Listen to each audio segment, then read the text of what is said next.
नमस्कार, मैं शुभांशी त्रिपाठी और आप देख रहे हैं जन एक्सप्रेस। आज की सबसे बड़ी खबर अंतर्राष्ट्रीय राजनीति से जुड़ी है, जहां एक तरफ डोनाल्ड ट्रंप मिडिल ईस्ट में शांति का बड़ा खाका तैयार कर रहे हैं, तो वहीं दूसरी तरफ पाकिस्तान ने अमेरिका को ऐसा जवाब दिया है जिसने पूरी दुनिया को चौंका दिया। जिस पाकिस्तान को अक्सर अमेरिका का करीबी माना जाता है, उसी पाकिस्तान ने अब अमेरिका की सबसे अहम पहल को ठुकरा दिया है।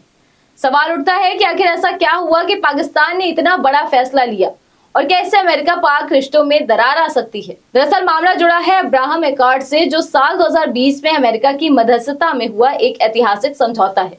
इसका मकसद अरब देशों और इजराइल के बीच दुश्मनी खत्म कर कूटनीतिक और व्यापारिक रिश्तों को सामान्य करना था। इस समझौते के तहत यूएई, बहरीन, मोरक्को और सूडान जैसे देशों ने इजराइल के साथ अपने संबंध बेहतर किए और इसे मिडिल ईस्ट में नई शुरुआत के रूप में देखा गया। अब डोनाल्ड ट्रंप ने दावा किया है कि ईरान के साथ संभावित शांति समझौते के बाद सऊदी अरब, कतर, तुर्की, मिस्र, जॉर्डन और पाकिस्तान को भी इस अकॉर्ड में शामिल होना चाहिए।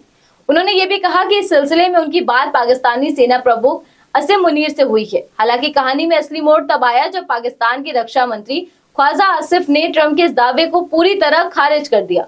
उन्होंने साफ शब्दों में कहा कि पाकिस्तान इस समझौते का हिस्सा कभी नहीं बनेगा, क्योंकि ये उनकी बुनियादी विचारधारा के खिलाफ है। उन्होंने ये भी कहा कि पाकिस्तान ऐसे देश के साथ एक टेबल पर नहीं बैठ सकता जिस पर भरोसा ही नहीं किया जा सकता। इस बयान के साथ ही पाकिस्तान ने एक बार फिर साफ कर दिया है कि इजराइल को मान्यता देने के लिए वो तैयार नहीं है। अगर इस पूरे घटनाक्रम का विश्लेषण करें तो इसके पीछे कई बड़े कारण नजर आते हैं। सबसे पहला कारण है पाकिस्तान की आंतरिक राजनीति, जहां इजराइल का मुद्दा बेहद संवेदनशील और भावनात्मक माना जाता है।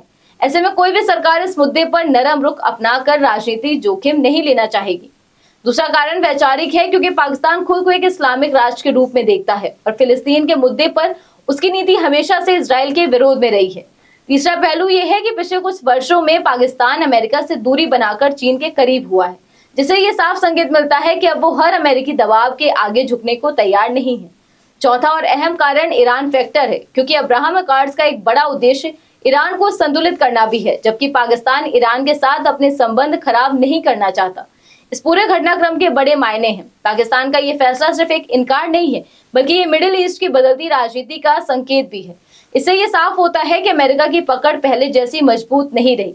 मुस्लिम देशों के बीच एक रूपता नहीं है और इजराइल के साथ संबंध अब भी एक बड़ा विवादित मुद्दा बना हुआ है। अगर पाकिस्तान जैसे देश इस समझौते से दूर रहते हैं तो ये डोनाल्ड ट्रंप की कूटनीतिक रणनीति के लिए एक बड़ा झटका साबित हो सकता है। तो कुल मिलाकर एक तरफ अमेरिका मिडिल ईस्ट में शांति और नए गठबंधन की कोशिश कर रहा है, लेकिन दूसरी तरफ पाकिस्तान का ये सख्त रुख उस कोशिश को कमजोर करता नजर आ रहा है। अब देखना होगा कि क्या अमेरिका पाकिस्तान पर दबाव बनाएगा या फिर ये मामला यहीं ठंडा पड़ जाएगा। आप क्या सोचते हैं? क्या पाकिस्तान का ये फैसला सही है या ये कूटनीतिक गलती है? फिलहाल आज इस खबर में बस इतना ही। देश दुनिया की ऐसी तमाम खबरों को जानने के लिए आप देखते रहिए जन एक्सप्रेस। धन्यवाद।